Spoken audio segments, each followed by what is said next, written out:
नमस्कार मित्रों, RVISPCS classes में आप सभी का हार्दिक स्वागत है। यह वीडियो सभी प्रतियोगी परीक्षाओं के लिए महत्वपूर्ण है। इसमें PCS परीक्षाओं के विगत वर्षों के प्रश्नों की व्याख्या की गई है, हल दिया गया है।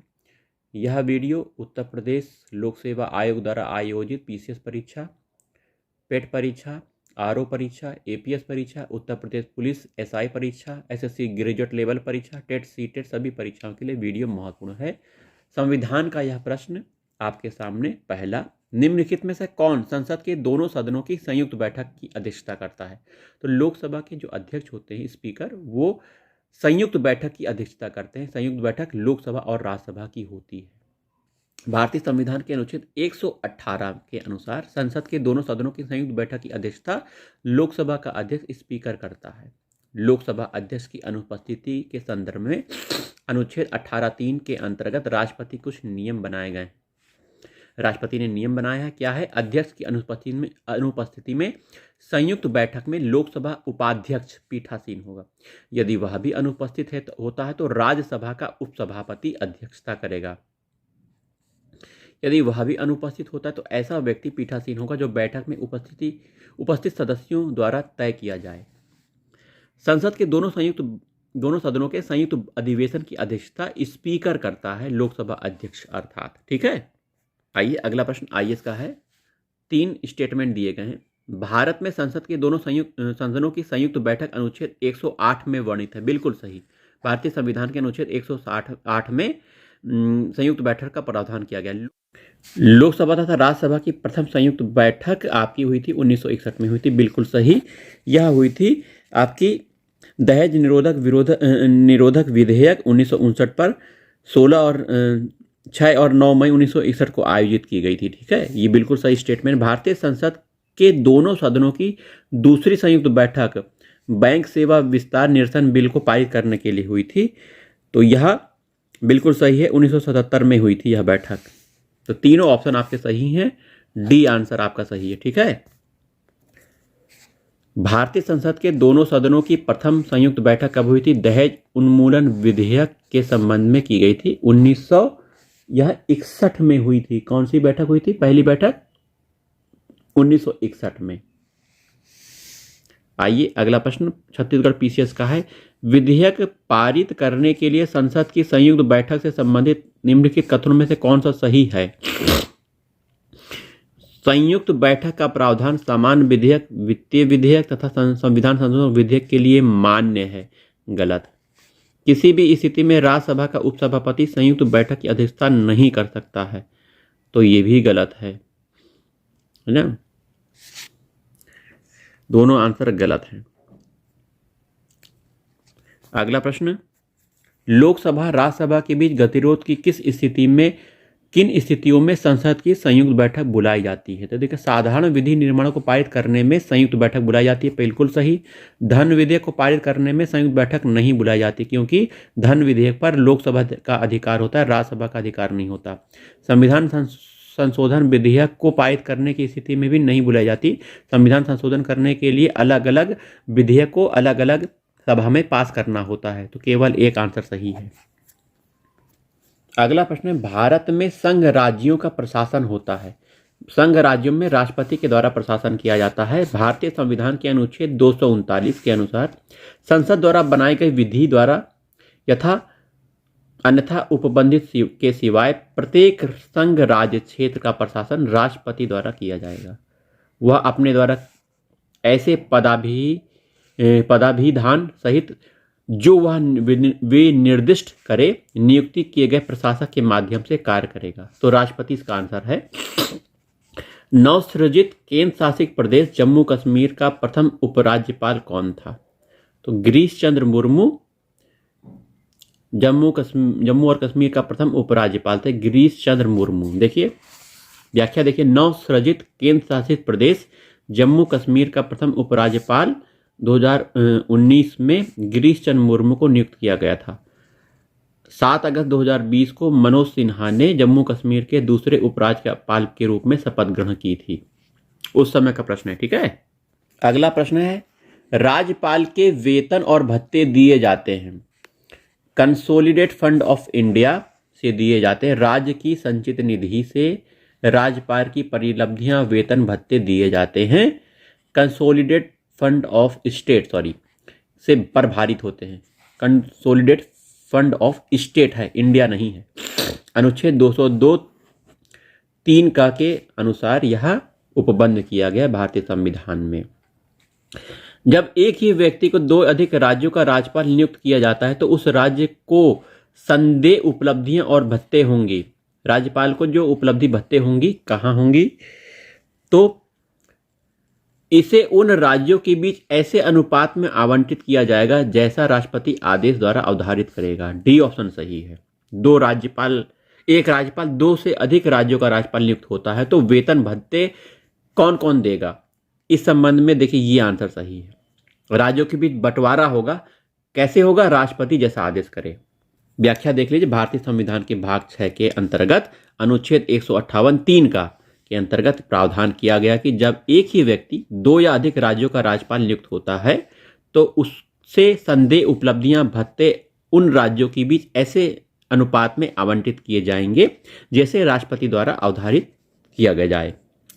अगला प्रश्न है, निम्नलिखित में से कौन किसी राज्य के राज्यपाल को दी गई विवेकाधीन शक्तियां हैं?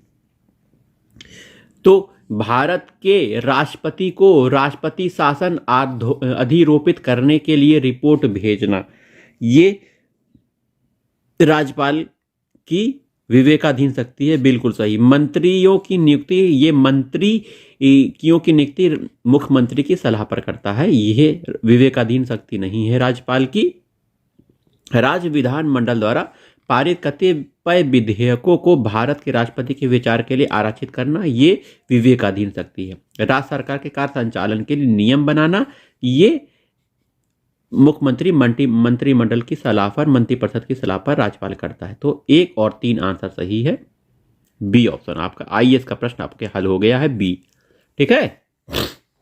अगला प्रश्न है, भारतीय संविधान में निम्न अनुच्छेदों में से किस एक के अधीन राज्यपाल राष्ट्रपति के विचार के लिए किसी विधेयक को आरक्षित कर सकता है? भारतीय संविधान का अनुच्छेद 200 में यह प्रावधान किया गया है।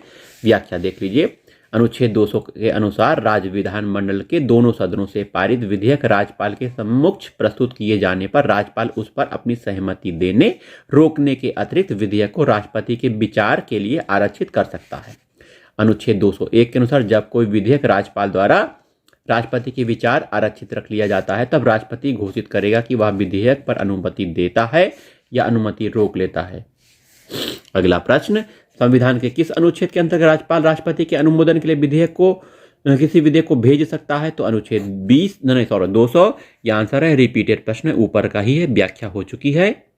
अगला प्रश्न है, भारतीय संविधान के निम्नलिखित में से कौन सा अनुच्छेद राज्यपाल को अध्यादेश जारी करने की शक्ति देता है? अनुच्छेद 213 राज्यपाल को अध्यादेश जारी करने की शक्ति देता है। भारतीय संविधान के अनुच्छेद 213 के अनुसार उस समय को छोड़कर जब किसी राज्य की विधानसभा सत्र में हो या विधान परिषद वाले राज्य में विधानमंडल के दोनों सत्र में हो, यदि किसी समय राज्यपाल को लगता है कि ऐसी स्थिति विद्यमान है जिसके कारण तुरंत कार्रवाई की आवश्यकता है तो वह ऑर्डिनेंस जारी कर सकता है। अनुच्छेद 213(2) के अनुसार इस अध्यादेश को राज्य विधानमंडल के पुनः संवेद होने पर उसे स्वीकृति मिलनी चाहिए, अन्यथा विधानमंडल के पुनः संवेद होने के 6 सप्ताह के बाद उसे वैधता समाप्त हो जाती है। 6 सप्ताह याद रखिएगा। आइए अगला प्रश्न है, किसी राज्य के राज्यपाल संविधान के निम्नलिखित में किस अनुच्छेद के अंतर्गत विधान मंडल के अवकाश के दौरान अध्यादेश जारी करते हैं? तो राज्यपाल 213 के तहत करते हैं और राष्ट्रपति 123 के अंतर्गत करते हैं। ठीक है। अगला प्रश्न, किसी राज्य के राज्यपाल द्वारा जारी ऑर्डिनेंस का अनुमोदन होना चाहिए? ये राज्य की विधायकों द्वारा अनुमोदन होना चाहिए। ठीक है। भारतीय संविधान के किस अनुच्छेद के तहत राज्य को विधानमंडल के विश्रांति काल में अध्यादेश पर प्रख्यापित करने का शक्ति है? ये 213 अनुच्छेद बताता है। ठीक है, 213 डी ऑप्शन आपका सही है। अगला प्रश्न है, भारत में मताधिकार और निर्वाचित होने का अधिकार एक विधिक अधिकार है। आईएएस में पूछा गया प्रश्न है, ये एक विधिक अधिकार है। लोक प्रतिनिधित्व अधिनियम 1951 की धारा 79D में निर्वाचक अधिकार को परिभाषित किया गया, जिसमें किसी व्यक्ति को चुनाव में उम्मीदवार होने न होने, उम्मीदवार होने से नाम वापस लेने न लेने, चुनाव में मतदान करने से विरत रहने के अधिकार को शामिल किया गया है। ठीक है, यह एक विधिक अधिकार है। डी ऑप्शन सही है, विधिक अधिकार। अगला प्रश्न है, नवयुवकों द्वारा 18 वर्ष की आयु पर मतदान की पहली बार प्रयोग किया गया था, ये किस आम चुनाव में किया गया था? 1989 के आम चुनाव में यह किया गया था। 61वां संविधान संशोधन अधिनियम 1988 के द्वारा आयु को 21 वर्ष से घटाकर 18 वर्ष किया गया था, जो 28 मार्च 1989 से लागू हुआ था, प्रभावी हुआ था। नवयुवकों द्वारा 18 वर्ष की आयु में मताधिकार को पहली बार प्रयोग 1989 में 9वीं लोकसभा के आम चुनाव में इसका प्रयोग किया गया था। 89 का चुनाव हुआ था, 9वीं लोकसभा का चुनाव हुआ था। केंद्र और राज्यों की व्यवस्थिकाओं के लिए मतदान की न्यूनतम सीमा 21 वर्ष से घटाकर 18 वर्ष की गई थी। 61वां संविधान संशोधन याद रखिएगा, बहुत इंपॉर्टेंट है, कई बार पूछा गया है। 61वें संविधान संशोधन से मतदान करने की आयु 21 वर्ष से घटाकर 18 वर्ष कर दी गई। अगला प्रश्न है, संविधान के किस अनुच्छेद में वयस्क मताधिकार को मान्यता दी गई है? तो अनुच्छेद 326 में वयस्क मताधिकार को मान्यता दी गई है। भारतीय संविधान के भाग 15 के अंतर्गत अनुच्छेद 326 में वयस्क मताधिकार संबंधी प्रावधान किया गया है, जिसमें कहा गया है कि लोकसभा प्रत्येक राज्य की विधानसभा के लिए निर्वाचन वयस्क मताधिकार के आधार पर होंगे, अर्थात प्रत्येक व्यक्ति जो भारत का नागरिक है ऐसी तारीख को जो समुचित विधान मंडल द्वारा बनाए गए किसी विधि द्वारा उसके अधीन निमित्त नियत की जाए, कम से कम 18 वर्ष की आयु पूरी कर चुका हो। 61वें संविधान संशोधन अधिनियम 1988 के द्वारा 21 वर्ष से घटाकर 18 वर्ष की गई है, और इस संविधान की समुचित विधानमंडल द्वारा बनाए गए किसी विधि के अधीन अधिनिवास, चित्तविकृति, अपराध, भ्रष्ट और अवैध आचरण के आधार पर निर्धारित नहीं किया गया हो, ऐसे किसी निर्वाचन में मतदाता के रूप में पंजीकृत होने का हकदार है। ठीक है, अगला प्रश्न है, भारतीय संविधान का कौन सा अनुच्छेद लोकसभा विधानसभा प्रतिनिधियों को निर्वाचित करने अर्थात वयस्क मताधिकार का अधिकार प्रदान करता है? अनुच्छेद 326 ऊपर का प्रश्न है। आइए अगला महत्वपूर्ण प्रश्न है, दिनेश गोस्वामी समिति की सिफारिश की गई थी। देख, चुनाव सुधार से संबंधित दिनेश गोस्वामी की सिफारिशें हैं, लोकसभा के चुनाव के सरकारी निधियन से संबंधित हैं। दिनेश गोस्वामी ने 1990 की संयुक्त मोर्चा सरकार के दौरान विधि मंत्री थे। ठीक है, इनकी अध्यक्षता में 1990 में चुनाव सुधारों पर समिति का गठन किया गया था। इस समिति ने लोकसभा चुनाव में प्रत्याशियों की गाड़ियों के लिए ईंधन निर्धारित मात्रा, मतदाता सूचियों की अतिरिक्त प्रतियां उपलब्ध कराने, प्रत्याशी द्वारा प्रयुक्त माइक्रोफोनों को निर्धारित संख्या पर किए जाने का भुगतान आदि के संदर्भ में सरकारी निधियन की सिफारिश की थी। दिनेश गोस्वामी समिति किससे संबंधित? चुनाव सुधार से संबंधित है। महत्वपूर्ण प्रश्न आ गया, भारत में मतदान के लिए प्रयोग की जाने वाली वीवीपैट का संस्करण क्या है? इसका संस्करण है M3। व्याख्या देखते हैं, पारदर्शी व्यवस्था की आधिकारिक पुष्टि के लिए निर्वाचन आयोग द्वारा voter verified paper audit trail, VVPAT का फुल फॉर्म है voter verified paper audit trail का प्रयोग हो रहा है। वर्तमान समय में मतदान के लिए वीवीपैट का यह युक्त ईवीएम का M2/M3 संस्करण आयोग द्वारा प्रयोग में किया जा रहा है। तो M2 M3 है, तो सी ऑप्शन इसमें लग रहा है। ठीक है, भारत की पहली महिला मुख्य निर्वाचन आयुक्त कौन थी? तो VS रमा देवी पहली महिला मुख्य निर्वाचन आयुक्त थी, महिला। ठीक है, VS रमा देवी।